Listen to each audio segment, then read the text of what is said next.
Awesome. Well, kia ora te whānau.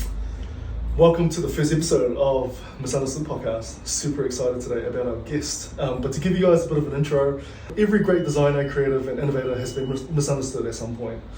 By clients, by the industry, or even by themselves. Misunderstood is about the stories behind the creatives, the struggles, the breakthroughs, the moments of doubts, and the resilience that turned it all around. I'm super excited today to have Jen Jones with us, the co-founder or the founder, the sole founder, shucks, of Auckland Design Week, a new creative platform that is already shifting how we think about design here in Aotearoa. Before this, she's worked in projects and construction management for over about a decade, eh? Yeah, for over a decade. 15. Yeah. 15 years, Almost. yeah. Man, you must have started when you were 15. Very young. And like across everything from commercial fit outs to about $200 million plus infrastructure builds. And what's special about Jen isn't just her experience, it's the way she brings people together that I love. She saw a gap, she felt the lack of visibility for local designers and creative entrepreneurs. And instead of waiting for someone else to fix it, she built something, an entire design week that now spans exhibitions, talks, and community activations across Tāmaki Makaurau. She's also a mum of two, navigating the juggle between home and hustle, and doing it with warmth, clarity, and vision. I've been really looking forward to this kōrero because Jen is not just building events, she's helping shape the future of design that feels more connected, more local, and more alive. So Tina, welcome. It's so good to have you. Can you write my CV? Yeah. Happy to. Yeah. AI is amazing. Right introduction. Yeah, man. Now, Jen, like I've been following your journey for quite a bit, and I love to I love to go back into your whakapapa. Like, where do you whakapapa to? Where did you grow up? Like, where are you from? Tell me. Yeah. I grew up in rural South Auckland. Okay. When I was born, my parents were in Mount Hayden, but they'd both sort of come from, they were not suburban kids themselves. So from about 4, I was rural and very much grew up in the climbing trees, riding motorbikes kind of environment, which was great for me. Yes. My parents were entrepreneurs. They had their own business. They had the farm, and then they also had investment properties. So I spent a lot of weekends doing working bees and like having K-fry on the lounge floor on a Saturday night. Love it. Child labour. And then I went through school. I was always really clear that I wanted to end up in and around the construction industry. Maybe development, maybe architecture, I wasn't really sure. I didn't get into architecture school, but it ended up going quite well for me. Yes. I did an undergrad in property, ended up in the construction industry. Later got special admission into an engineering master's at Auckland University because of the types of projects I was on. And I've just noticed a couple of things, Jen. Like, feels like KFC has done something different to you than it did for me. So I love to learn the secret. Eh? I mean, do you still have KFC like with your whānau? No. That's probably why. I don't really eat. I don't think I've eaten anything along those sorts of lines, except for maybe a couple of moments of weakness between 2 pregnancies. Okay, all right. I mean, great. That's incredible, right? Like, I feel like I take some tips from you, but I guess like, can you describe in your upbringing any sort of early experience that really shaped who you are today? Was there any moments as a kid, growing up, that like you felt, or lessons that was taught to you that really lasted for you? Nothing really springs to mind. I don't think it probably shouldn't have been a surprise that I ended up in the industry that I did, because I have very clear memories of trying to sketch the floor plans and elevations of my tree huts and then get my brother to go out and build them. Were your parents builders? No, Okay. totally left field industry. Yeah. Okay. But they were, I guess, investment savvy. They both kind of met each other, started from nothing, built themselves up, and so they were very, very hard workers. They always had multiple jobs. Yeah. Even when I was at high school and university, I always had 3 or 4 jobs. Yeah. Part-time jobs on the go, because I was so determined to save money, put a deposit on the house, buy a house, and kind of be very independent. how old were you, like when you started going, you had those kind of thoughts, right? Because I mean, most young people being like, oh, like I'm here to play a video game, or I'm just here for the weekend to hang out with my mates and stuff. I was definitely a bit of an outlier in that regard. The minute I turned 15 and it was legal for me to get a job, I did, or 14 it might have been. I was check out, third time taking it. And then I added in cafe jobs on the weekends. I added bar jobs on the weekend once I was 18. I sold Cookie Time Christmas cookies for the 4 summers that I was at university. I got work experience in my first year at university at Knight Frank. And so I was just always very intrinsically motivated. I think driven as a person. Did you have like a goal? Like, were you like when you were I wanted to buy a house. I wanted to move out. You want to buy a house? Okay. And so I actually stayed at home right through university to save, to buy a house. After my first 3 years of Christmas cookies, I had a deposit. So I bought my first property in Greyland when I was 21. Far out. I put tenants in it for a year or two. After my 4th year of Christmas cookies, I went on an OE with that money. And then I came back, I got a job, and then I moved into the property with some flatmates. You moved back to that property with flatmates? For the first time, I didn't live in it for the first 2 years I owned it. Wow, and interesting. Man, that's incredible. Like, definitely was not thinking about owning property and that level of independence at that age, for myself. I think probably part of it was, obviously I had ambitious parents. I think part of the drive to be independent was that I literally lived in the middle of nowhere.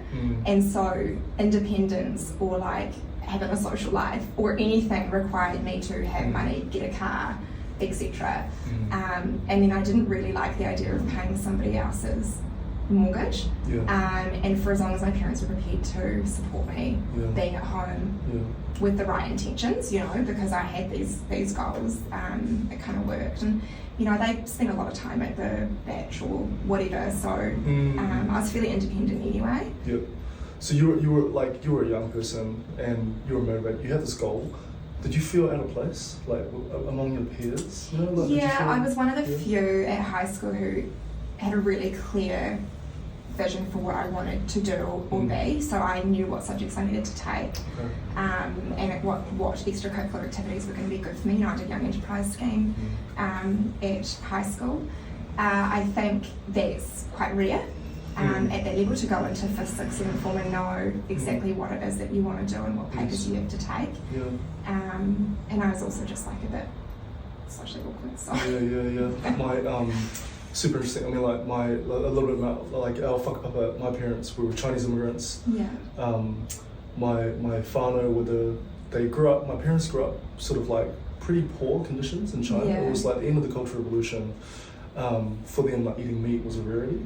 So they were that first generation of Chinese. So what do they say? Like sort of the first generation of Chinese people that education, or the continual of education, was their way out. So in China they did that. They did really well, and they decided, because they didn't agree with the political climate in China at the time, like a lot of immigrants, right? To come to Aotearoa and have a better life for their kids.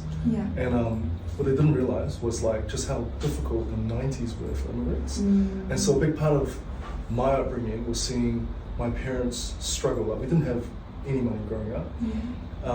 And it was about seeing them trying to find their like place to stand, like their tūnanga waiwai. And I felt like a lot of those lessons as a kid helped me grow up really quick. And very, very similarly, like whereas like I'll be around mates growing up where it was like, let's go to a party, let's have a good time. For me it was quite different, It was like, well, no, that's not, I felt, a little bit alone and stuff as well. And later on choosing entrepreneurship was, like I studied architecture, but I, at the end of my like 5 years, I worked for a firm for 10 weeks and I was like, I don't think this is for me. I don't think this is for me at all. So I guess in many ways, I spent 5 years learning this skill that I'm not fully using myself, but in many ways, it's benefited me, I guess, differently too. Well, you're creative, right?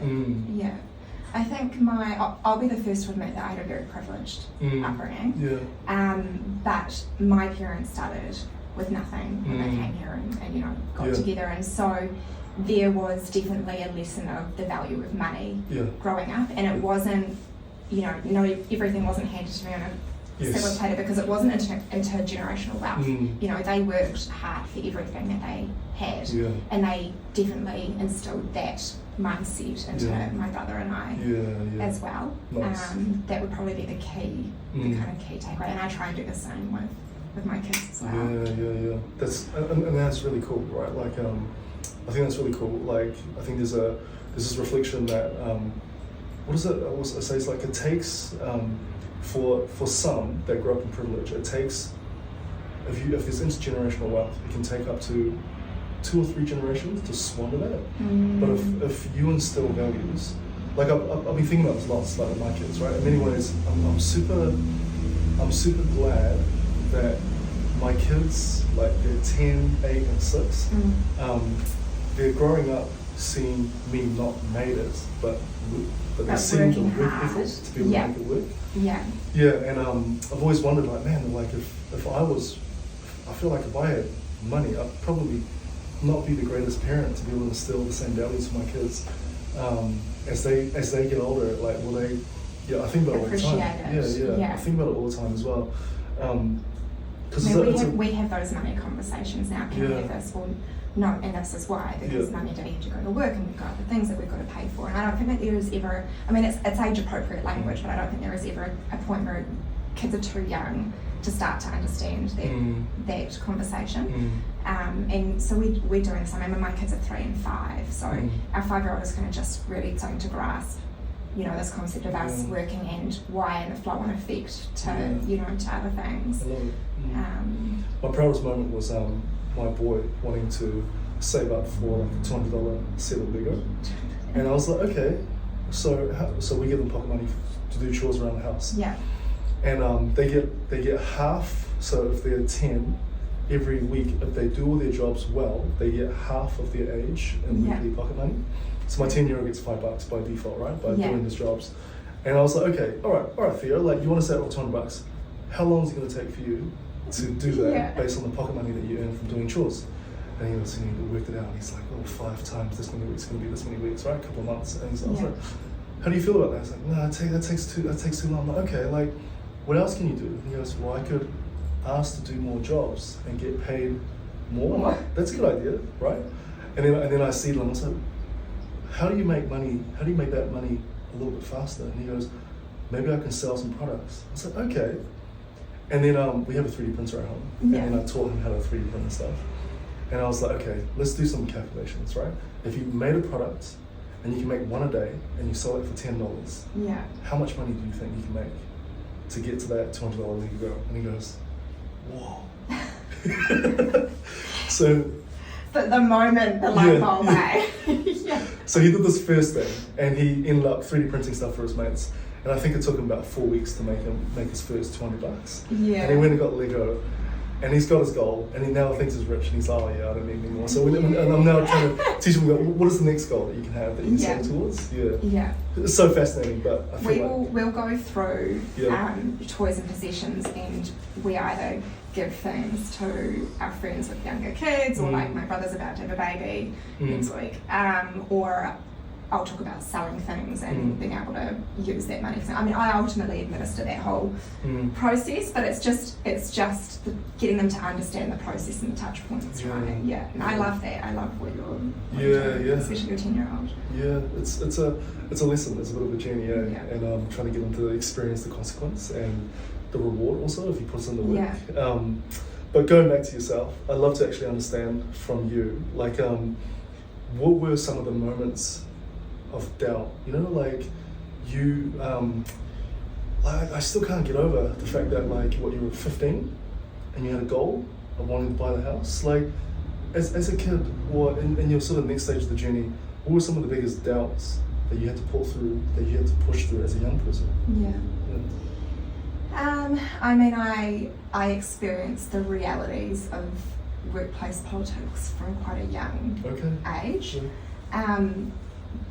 But then that also probably taught me skills around, knowing your rights, standing your ground, a well-formatted letter, and you know, those sorts of things, and not being a pushover, and you know, that's definitely served me. I'm quite an assertive person, as you probably know, and that's probably served me, you know, in business. In terms of doubts, quite a big ego until my mid-early 20s, so I probably didn't have any doubts because I was just like not on that level. But my husband is 12 years older than me, and so he's just got another level of maturity and emotional intelligence, or certainly he did at the point that we got together, which was when I was 25. Okay. And so, you know, he introduced me to some books by Ryan Holiday, Ego is the Enemy, The Obstacle is the Way, you know, The Daily Stoic.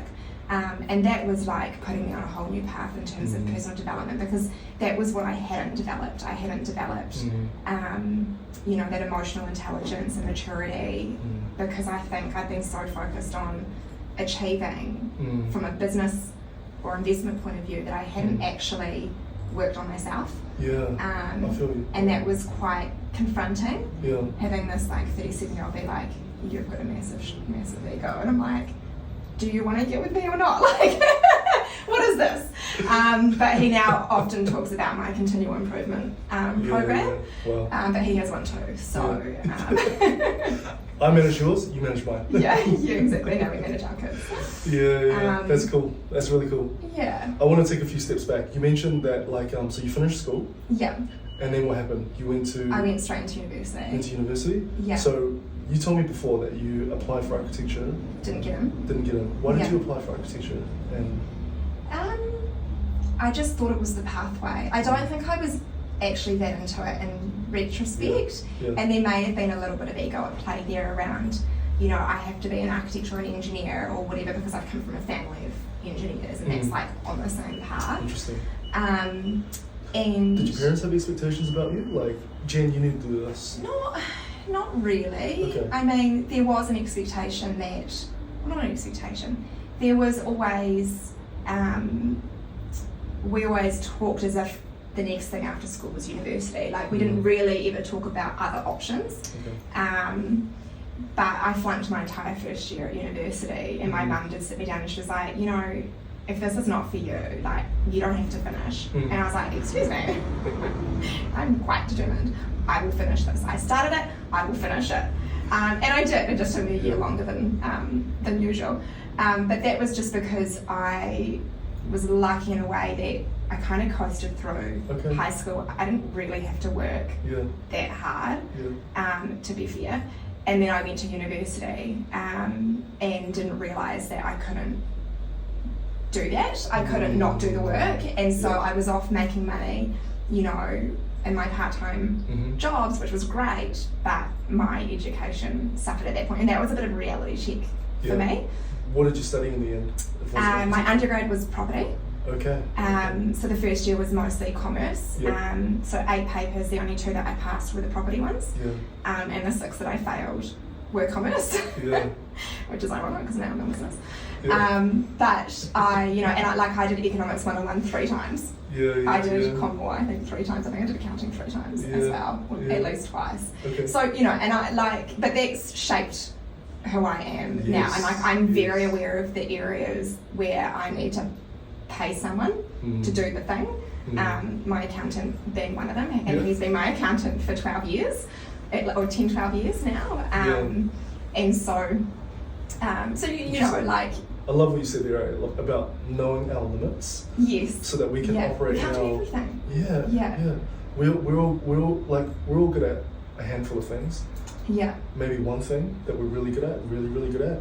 And it's about knowing those boundaries, otherwise you end up doing a lot of things and doing a lot of things real averagely, and sometimes it's not worth it for the risk of fuck ups, you know, like it's better to pay, find a way to pay the person. So I did eventually obviously get through my undergrad, and I went out into industry, and I did maybe 3 years in like infrastructure and major projects. I was I'm not afraid to say that I was very good at what I did in a project management, construction management capacity. But then I was sort of working towards a client-side role, managing a $300 million project, and I had a boss who was like, Jen, you're great, and I want to put you on this project, but you're a 25-year-old non-engineer and you're competing with 40-year-old engineers, and I need to be able to support the decision to put you into a role of this size. And so he wrote me an amazing letter, and I went back to the university because I didn't have the GPA to get into a master's. And I managed to get special admission into a Master's of Engineering Studies in Construction Management at Auckland University, and I completed that over 18 months. So I did full-time while I was working full-time. I was also subdividing and developing a property at the time as well, so it was quite a lot. But him seeing potential in me and being willing to kind of go out on a limb to support me into that role, and you know, giving me what I needed to get there. Like I owe a lot of my career success to him, and we're still in touch today. And so that was sort of quite a pivotal moment. Tell me about that. I mean, it really sounded like you found someone, and we all have mentors along the way for us, right? Like for me, it's for a long period of time, it was. Well, for a moment, it was Pat Sneeden. Like in my 20s, I really struggled with pursuing commercial success because I felt it was compromising my social impact. And that was a really unhealthy, like as a 20-year-old, that was a really unhealthy way to think about.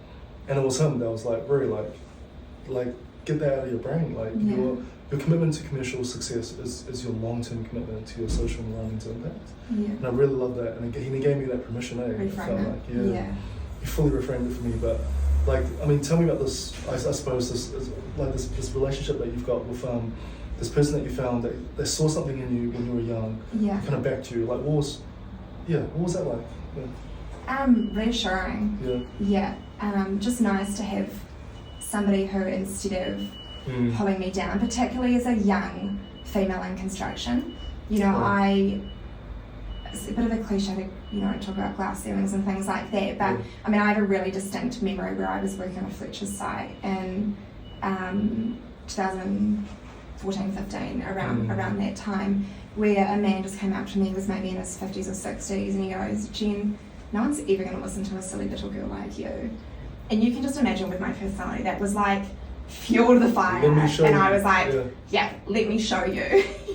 By the end of that project we were like best friends, but it was just, you know, just the contrast of these two personalities. And maybe it's because he had a daughter, you know, she was a bit younger than me, but she was finishing school, she was going into university, and maybe that was something to do with it. But he just, you know, my first few weeks at Auckland Airport, which is where he was working, he was just really impressed with the work that I did and the structure that I brought to the project that I was delivering. And so for him to be able to foster that and help me to round out my skill set to be even better for him, and you know, and on those projects was interesting. Was amazing. And that's a really interesting point that you brought up too. Is like, it's not sometimes just the mentors, but it's even sometimes the negative experiences, they can teach us something like that. Well, they do. I mean, and you know, Ryan Holiday's book Obstacle is the way is all about that. It's kind of not being scared of adversity, because in every single thing that you overcome, you learn something, or it puts you on a pathway, or whatever. And I find that really reassuring in any difficult situation where I go, you know what, at some point I'm going to understand this event, whether it's next week, next month, next year, in 5 years and 10 years. At some point I'm going to look back and reflect on this moment and go, I now understand what it's taught me, what it brought me, the path that it put me on, how it contributed to me being where I am today. And that's never failed me, that mindset.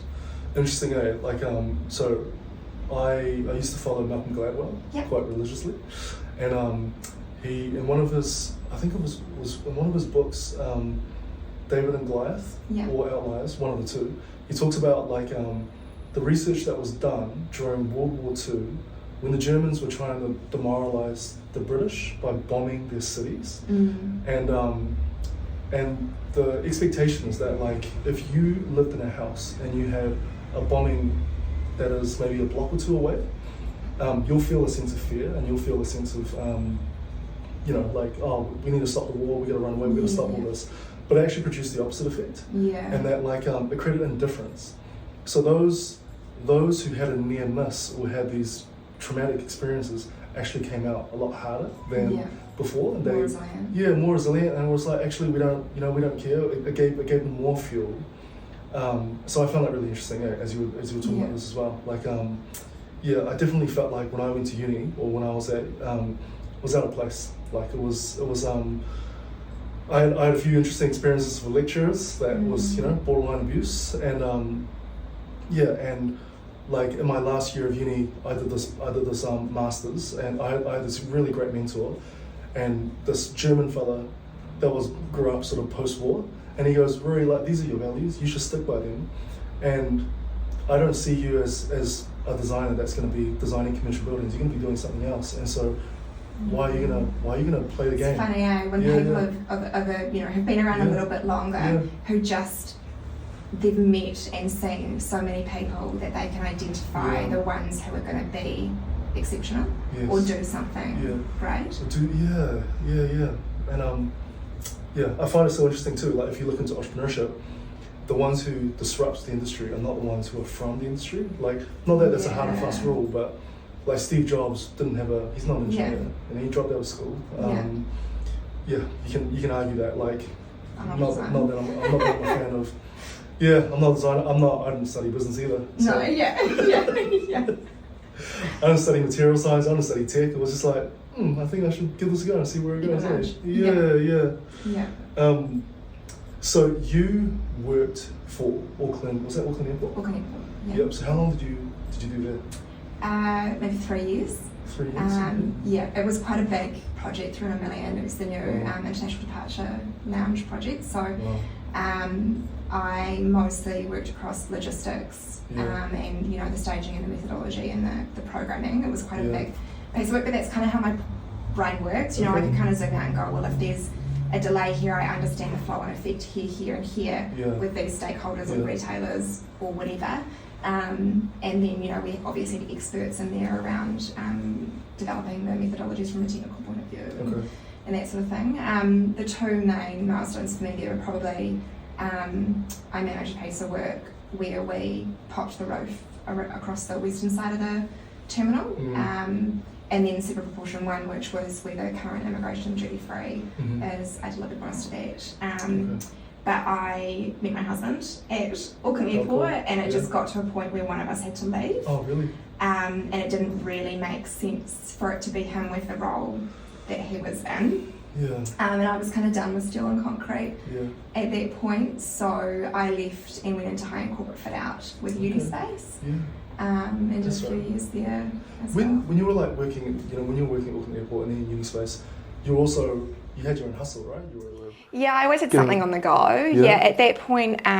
What did you think in those moments your life was headed? Like, did you have a vision? Like, did you have a view of the future that, when you were 15, it was like, I want independence, I'm gonna do that through property, and so I can fund my lifestyle, basically, right? What was your... kind of. I wanted to be independent. I didn't want to have to rely on a husband or anything like that around having a fucking chokes off me. And then I just knew that I was destined to be self-employed. Like, there was never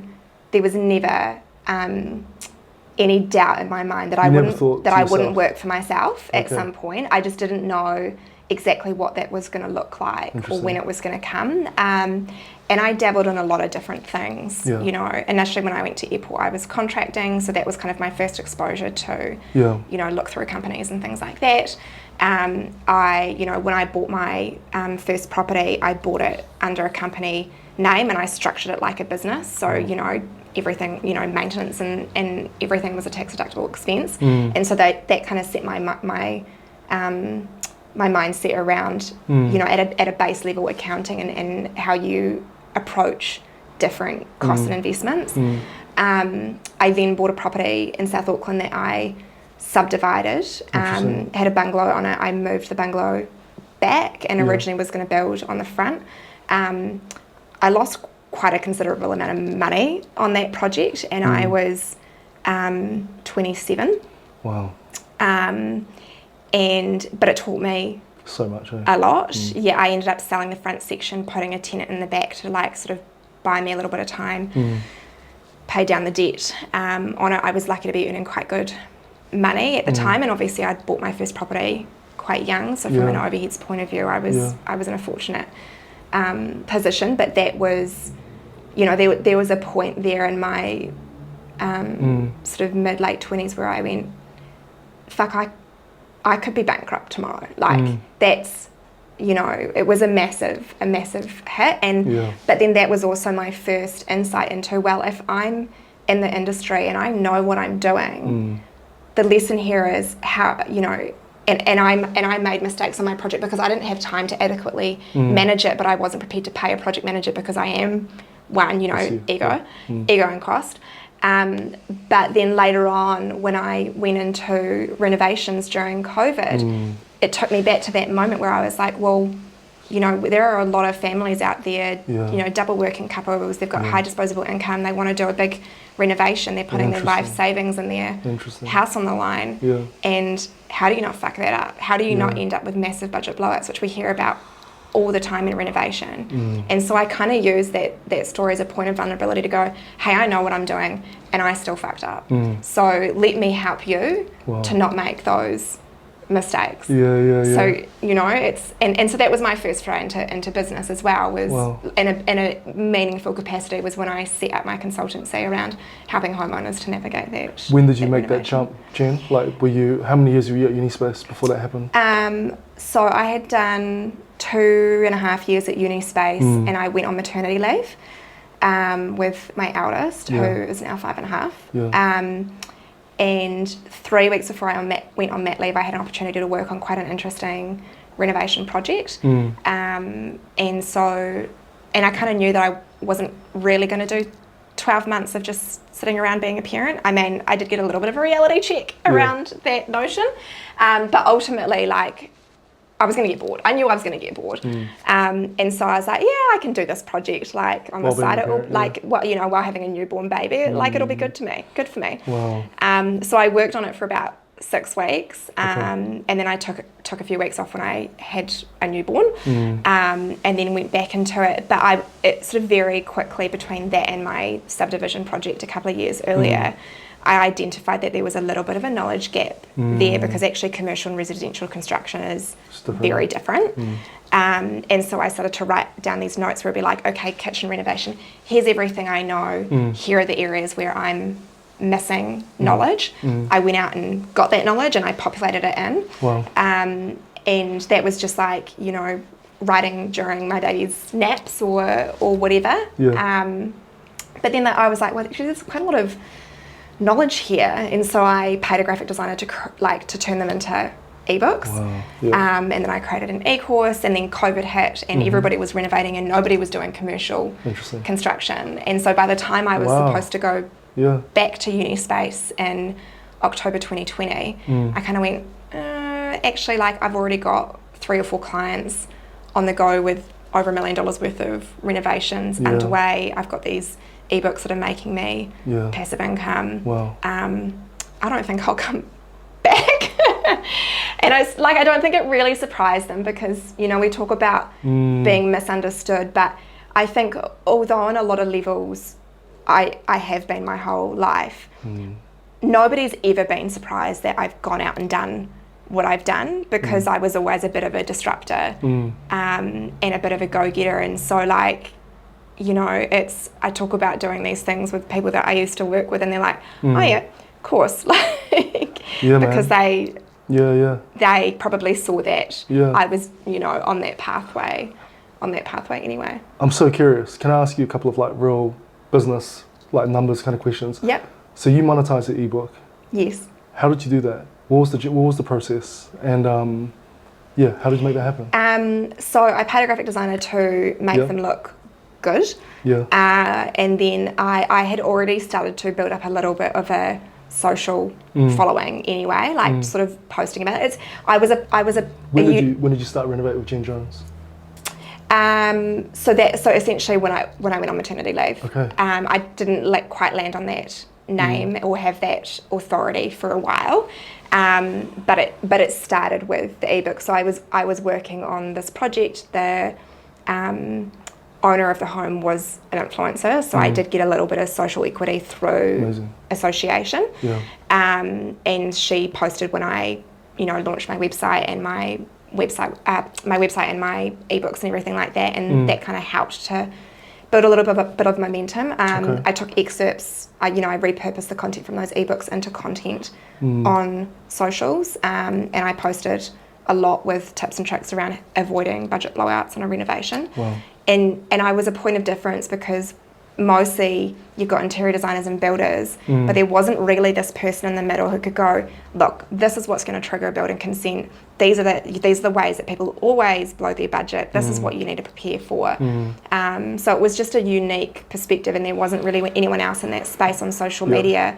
And then I'm not really a threat to builders or designers because they both get work from me. So then through the community, my content was being shared quite a lot. And so I just kind of built up that profile. And then I've got a friend who works in marketing for MediaWorks, and she knew when I had my second baby that I was going to DIY a podcast at home just on renovations with tips and tricks. And she was like, hey, look, Rover are sort of investing a bit in this space. Do you want me to pitch to them this idea of a renovation podcast? And I was like, yes. Absolutely, let's do it. And so I launched a podcast with Duncan Hyde from The Rock called Renovation Nation, and then I got signed with a talent agent through that process as well. So cool. Yeah. And I started doing a lot of paid content collaborations on social media. I got the TV show deal and a few other things. So that profile kind of just built. And also, I used to do some sort of skitty reels, and I had one that went viral. It was over 1.1 million views. And so that audience growth just kind of happened over probably over the last 5 years. There was 1 year, which was 2022, which was where I saw the most growth, and that was when the podcast and the viral reels and things like that kind of happened. But it was a symptom of all of that work that led up to that point, the 3 years prior or 2 years prior. I find it so incredible of how you went on, you did the renovations as a young person, right? As a young adult in your 27th, you had this big fuck up, right? You had this near miss, and then you use that as the value to help other people navigate. Yes, as an opportunity. It's incredible. It's very cool. What would you say were some of the biggest challenges that you've gone through, as you were doing your own consultancy? You mean losing $225,000? That was a pretty fucking big challenge, I'm not going to lie. Yeah. That is pretty big. Yeah. Biggest challenges. So you've got, at this stage, you've got your consultancy, it's up and running, right? You're getting some brand deals signed. You're doing this as a mum, right? Yes, yeah. What were some of the biggest challenges perhaps behind the highlight reel, the highlight success reels that we see? Yeah, a lot of trial and error, a lot of putting yourself out there, particularly with the more educational, face to camera, the funny type of reels that I did, being quite vulnerable, because you don't know how it's going to be received, and I always have this internal fight of, I am a professional, I'm very good at what I do, I want to, maintain that profile, but I also, I love banter. I've survived almost 15 years on construction sites because I know how to banter. You can imagine how quickly I would have fucking crashed and burned if I didn't know how to take a joke on site. Yes. So it's, trying to find the balance of this, it's such a juxtaposition in profile. And particularly now when I'm trying to sign premium brands for Auckland Design Week, and there's, you know, and then there's me over here, this other version of me. Yeah. So that's sort of been interesting to navigate. I mean, I guess you could say that becoming a parent and having kids through that process and navigating business is a challenge, but actually it's kind of been the opposite in that it's given me the flexibility to be what I need to be, you know. Like, I can't imagine when my daughter was 1 and starting daycare or having my second child, still being in a 9 to 5, which is really more like a 7 to 6, you know, because shit goes wrong on a construction site all the time. I know. And so you can't really do that part-time. But it was just a little bit of a slower pace with residential, and, you know, there were times where I got frustrated. There is an audience that I refer to as the Housewives of Herne Bay, where I was the most expensive PA.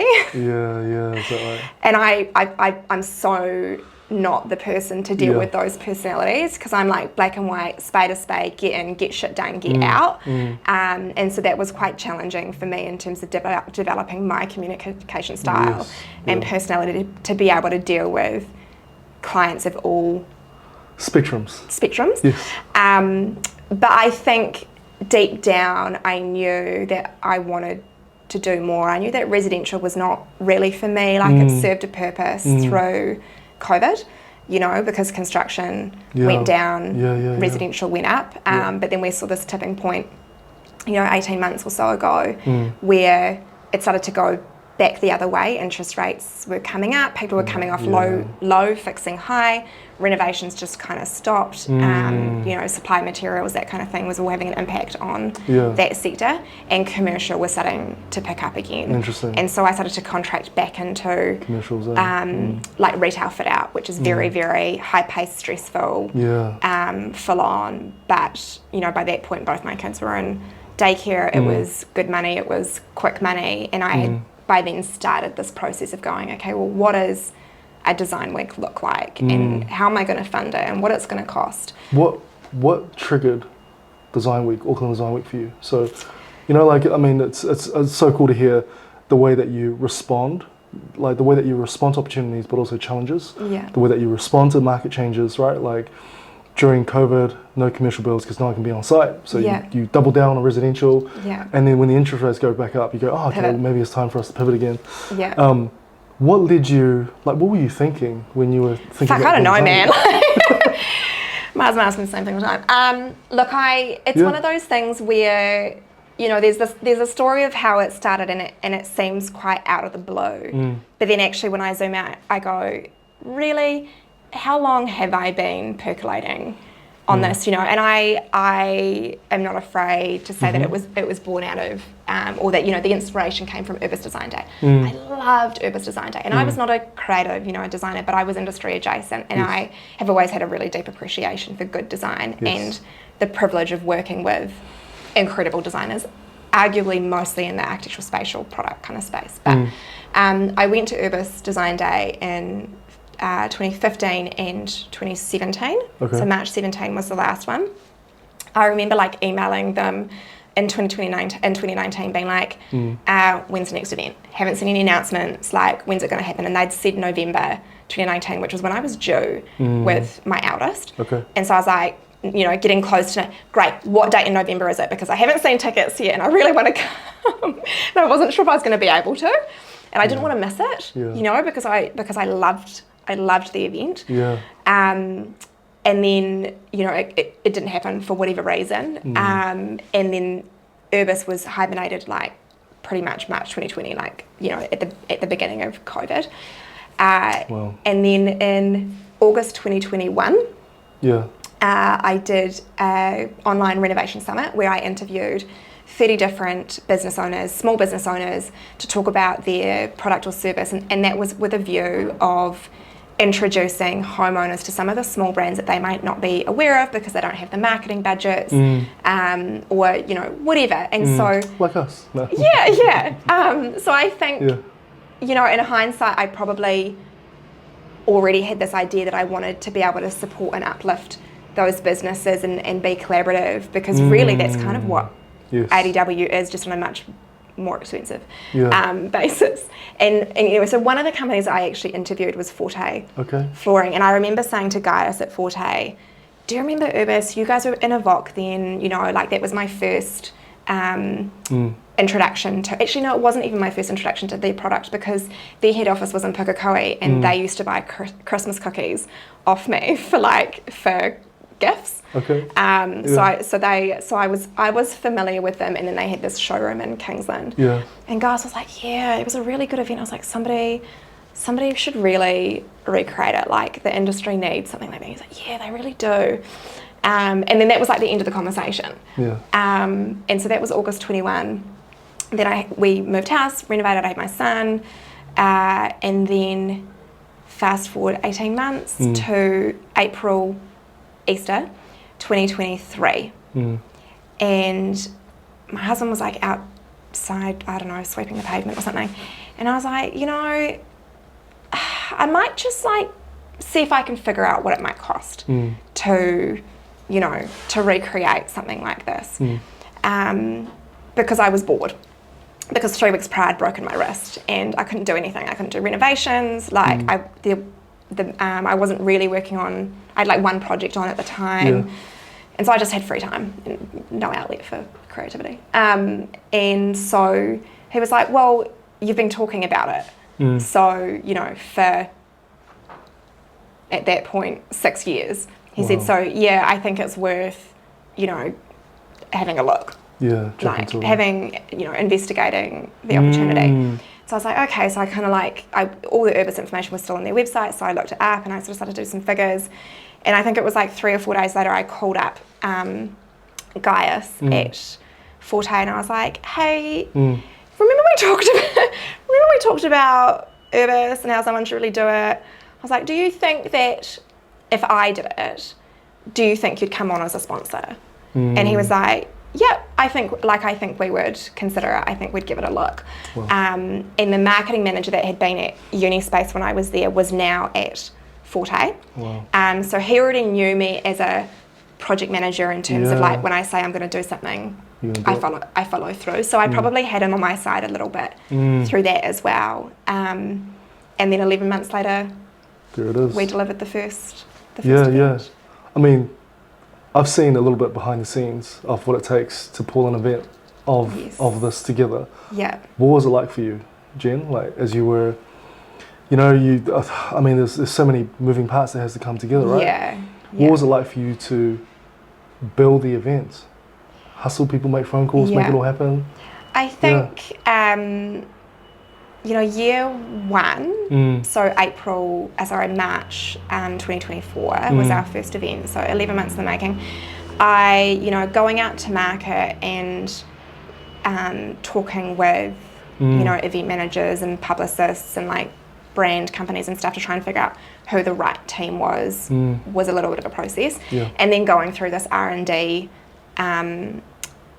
you know, process as well to actually figure out what the concept was going to be. And in my mind, I kind of went into it going, okay, well, I've got to trade on the legacy of Urbis because people loved it, the industry loved it, it had great buzz, great attendance, but you can't scale a one-day event, so I have to be realistic about what that's going to look like. And City Design Week or Festival was like an internet, you know, a naming convention that everybody understood because it's used by 100 events around the world. So I had clarity on a few things quite early on, and then taking it out to market and pitching it to partners and sponsors. It was like the easiest thing I'd ever sold. It was crazy. Like I raised almost $250,000 in like the first 8 weeks of going out and pitching it to market because there was such a craving for something like it. So I sort of knew that I was onto something. It was still a very steep learning curve because although I'm process driven because I'm a project manager, I'm not an event manager, and there's a whole other world of things that go on you know, in the event space, and just even trying to, you know, the concept was even still evolving until we were delivering it. So never really having full clarity around what it was going to cost or anything like that as well.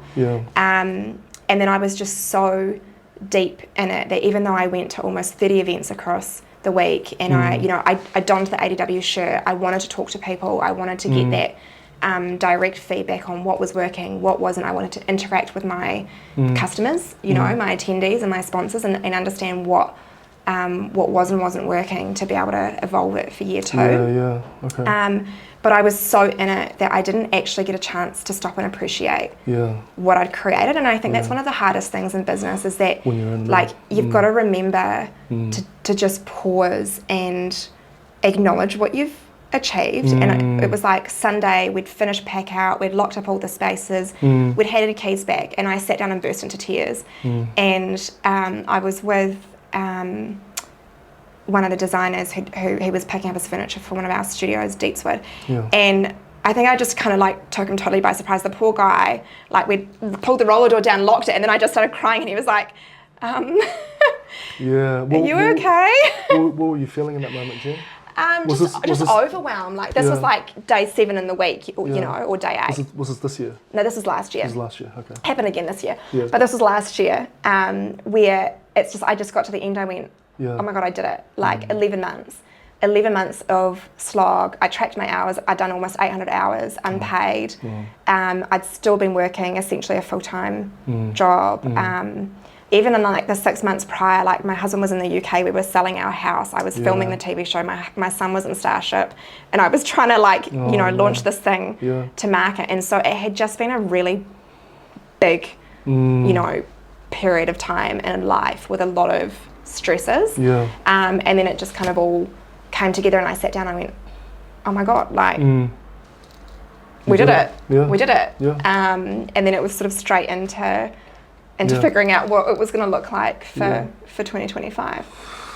Yeah, man, I feel you. We I think it was like the day after we set up the factory. So this was prior to setting this up. It was 4 years of R&D. Yeah. The first 4 years was bootstrapped. So like it was full-time job plus full-time moving critical, developing the tech. It's like similar to you, talking with customers. Go, okay, look, if I can build this, would you buy the product? Would you use it, sort of a thing?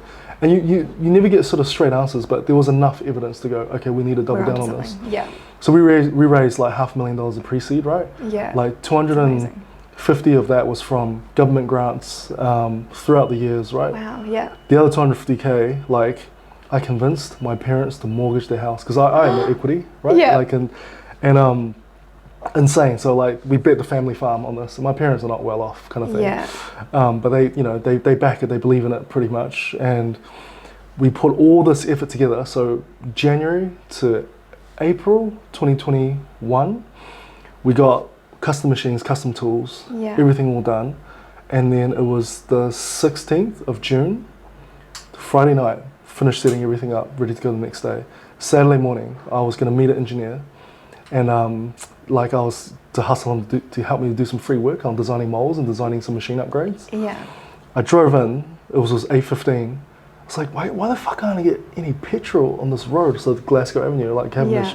I couldn't get any petrol, and then it was like windy, it was storming, and as I turned the corner, I discovered that a tornado has come from the top of that street to the residential houses.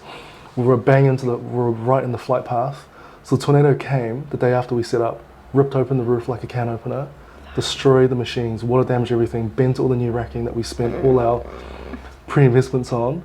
And we had this big hole in the roof, machines are done, big as Olympic swimming pool, and it was just like, frick. And I was devastated. And the day it was like, I'm gonna do what it takes to make this work. And so the day it was clean up, we had people that come around, I think it was maybe through a period of a day or two, to get the initial clean up, get some shelter, some wood protection through. And I was just sort of in full force. And then when the day was through, or the end of the 2 days, I locked myself up in this room, shut the door, and I just had the biggest cry. It's the adrenaline, right? Like the adrenaline gets you through, and then you just stop and you go, fuck. What just happened? Like what just happened, eh? And and I really thought, like with Critical, I felt like, I could have thrown in the towel 10 times, right? Yeah. 10 times. It just makes sense. It's just easier. Let's just not do this. None of this makes sense. the market isn't fully proven, blah blah blah. But I guess when you care about something enough, you know, you don't really give up, eh? And yeah, and there's a level of insanity to it, isn't it? 100%. Yeah. A little cry. We're a little cry. Have a little cries here and there, and then pick yourself up and keep going. You know, a step in front of the next. Yeah, so I feel you, Jen. Like I feel those moments, when you're even this year with Auckland Design Week, I'm like, man, you were in the zone. Like we're gonna do this. I'm gonna put this fire out, make sure everything goes smooth. And I mean, how did you feel at the end of this year? How did you feel this year, Wen? Oh, this year was amazing. Yeah. Yeah. I mean, I think the key thing with last year's event is that, you know, we did the circuit concept. You know, we borrowed that concept from the old Urbis, but then I fleshed it out by getting all those people to run events through the rest of the week as well, to call it a week. It wasn't really a sustainable model moving forward. Like it was great for year one because there was so much nostalgia around what Urbis used to be, but I was very, very open-minded about how it needed to pivot or evolve to be successful moving forward and to meet the market, both at a sponsorship level, at a partnership level, and at an attendee market, at an attendee point of view. So I've essentially got 3 different stakeholders, 3 different customers, you know, and so trying to balance the needs of all of them. And so, you know, changing to splitting off the front end of the week, so it was all free events, you know, to expand to broader demographics or broader audience who want to like dip their toes in. Taking a punt on the conference. You know, it was a huge cost. The venue was like $80,000-$90,000. Wow. Our keynote speaker, all costs paid, just under $50,000. Yeah. So, you know, I was adding $130,000 of overhead straight off the bat. Yeah. And I didn't know if that was going to pay for itself or not. Yeah. And then still being able, you know, still needing to deliver all the other elements of the week and, you know, pay my team. And people are surprised at what things like this cost. You know, it cost me $503,000 to deliver the event this year. So it's a massive undertaking. There are a massive amount of overheads, and I still haven't been paid, obviously. And then it was so hard this year. You know, I had such a strong vision for what we were going to create in this venue with the conference and the exhibitors, and then adding in those talks on the Friday and Saturday as well, but we hadn't done it. And when you're dealing with a bunch of creatives, all they want is to see photos from last year, and I'm like, you don't understand, like, this is new, and I really need you to believe in me, you know. And we tried to price it quite competitively for exhibitors. You know, try to provide as much amenity, and you know, there are things like F&B that we didn't get quite right, but we'll refine that next year. But the actual caliber of the conference itself, you know, one of the most consistent bits of messaging that has come through in our survey links is can't believe how, like, the maturity of the event. Can't believe this was your first conference. Every single touch point was well designed. It was delivered to a high standard, and that's, you know, to the detriment of paying myself. That has always been the goal. Like last year and this year, I was really cognizant of the fact that I've got an audience of designers. So we actually have to make sure that we are punching at a level that they're going to appreciate, and that's going to cost me more. It's going to cost me my income, you know, for the time being, but it's really important because then we can springboard off that success, you know. And there was so much hype around the event this year, and like even my husband, who's extremely risk averse, was in the audience on the conference day, and at one point he just kind of like looked around and went, oh, okay, this is good. Like I get it. And he was just happy that there were like 600 people in the room, you know. He was happy for me that my vision had paid off and it hadn't been a total flop, that there were like people there, and you know, there was engagement and just like the buzz, you know. And so you know, we didn't get everything right, but as a concept, I'm so happy that I took that risk. Even with the speaker, like I called up my advisor last year, and our original speaker had fallen through, and I was like, this guy's going to cost me like $50,000, but I'm at a point where we've got to launch tickets, and I've got to launch them with something meaningful. And I don't know how I'm going to pay for it, but I think I'm just going to have to kind of take the risk. And he was like, far out. That's, you know, sometimes you just sort of have to, and it paid off. And so now we're kind of looking at, okay, how do we, it's like that last 5-10% refinement now for next year. But same thing happened this year, like Saturday afternoon, you know, we packed out of the venue.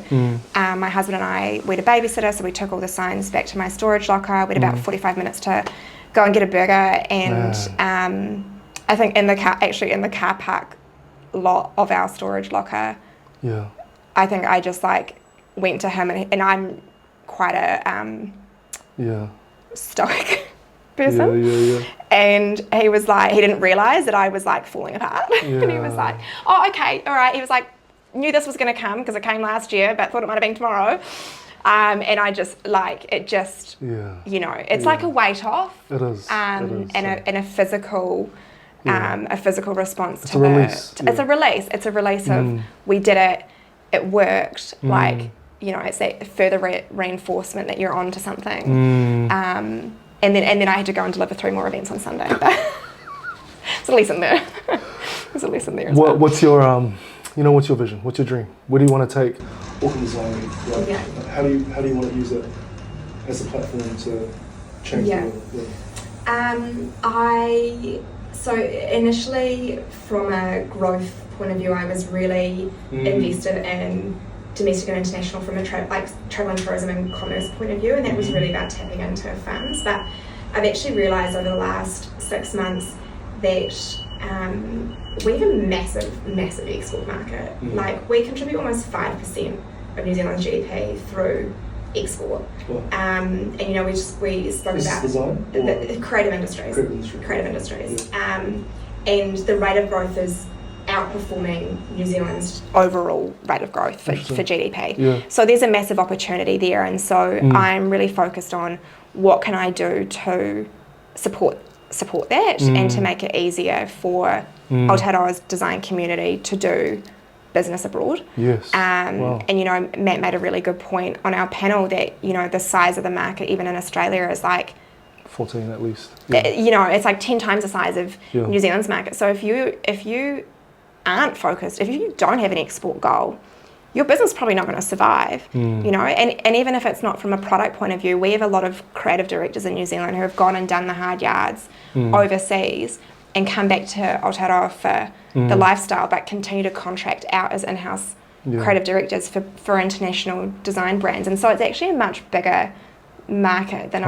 I originally thought. And so now my goal with ADW has kind of shifted to supporting that. And so I've got domestic growth goals, don't get me wrong, but you know, cumulative effort, everyone's going to get a lot more benefit around coming and being a part of the event in Auckland than they are of me doing spin-off events around the country. That's just the facts of life, you know. So whilst I will do one-off events in like Christchurch or Wellington probably this year, and then other regions next year, the focus is always going to be growing New Zealand, and I'd really like Auckland to Tamaki to rebrand from City of Sales to City of Design. You know, I think that there's a lot going on for us in the market here. And then abroad, what I'd really like to do is take parts of our program and go and deliver them in international design weeks and festivals abroad, just to double down on that brand awareness, because March is a great time to come to New Zealand. So if we can get people to be aware of the capability that we have here, the event that we run, the calibre of the event that we run, and actually draw that audience, like, you know, that's going to be great for economy, for travel and tourism, for commerce, for the people that are involved in the event, and for global sponsors. You know how there's like tech celebrations like South by Southwest, or you know, if you're a traditional more of a product company, you go out into the market and you try and go to these trade shows and you're trying to find deals of Walmart and that kind of thing. Maybe there's got to be something like that for design. And for the IP of design. As big as South by Southwest or whatever the next, you know, big conference is. It could be quite cool. Yeah, I like it. I love it. My last question, Jen, is what is one advice you'll give to your younger self right now? It's always a hard one for me to answer because, you know, like I talked about, I have no regrets. I'm someone who always deals with an event in the moment or a lesson in the moment, knowing that eventually I'm going to understand the why. And so then for me to reflect back and go, you know, is there advice I would give myself in any particular situation? Well, not necessarily if it changes the trajectory or the path that I was on after that point in time. Yeah, do you know what I mean? Yeah. So I kind of, in a way, I don't have advice for my earlier self, because what if that changed? Yes. You know, where I am today. But I mean, definitely developing that emotional intelligence and dealing with the ego a little bit earlier. But it also probably served me in getting where I did, you know, in my mid-20s, and probably taking the risks that I'd taken. But again, like, they all taught me something. So, yeah, I don't know. I love it, yeah. Where do people find you, Jen? Like, where do people get to know about the work that you do? Yeah. How do people get in touch with them? Do you want to tell us? Instagram's probably the easiest. What's your handle? jen.jones.life. Okay, cool. There aren't, well, actually there's a few Jen Joneses, but there aren't many Jen Joneses. Yeah. So there's only one of you. There's only one of me. Yeah. So that's the easiest place to find me. And then Auckland Design Week has its own Instagram. Yep, Auckland Design as Week. well. Yep, awesome. Well, I really appreciate, I really enjoyed getting to know your story at this depth, you know, like I feel really encouraged, I really feel encouraged that how responsive you are to turning your fuck ups to some of the highs of your successes. Yeah. Like, I really enjoy that. I also really enjoy, you know, like when you're almost like subconsciously validating your ideas by going on the phone and speaking to the kind of people, like speaking to the potential customers. I really enjoy that. There's massive learnings for that. Any good entrepreneurs, that's what they do. Got to validate. Got to validate. You got to validate. And also love just how relentless you are. You know, like, I've got this idea, man. Like, I've got a baby. I'm now stuck at home. I'm bored, but I want to do something. Let's do this. Let's do Auckland Design. Yeah. I love it. Don't overthink it. You know? Exactly. Like, it's awesome. Otherwise, you never do it. Yeah. Well, I'm super inspired, Jen. Like, I think we've spoken to each other a little bit via the events and know of our work, but I really felt like I've like got to know you more deeply, So that's really cool. No, thank you. Yeah, well, kia ora, Jen. It's so good to have you with us, And might have to have you back for a follow-up episode, in the future as well. Yeah, 5 years or so. 5 years. Yeah. Sweet. Thank you so much for coming, Thank you. Yeah, awesome.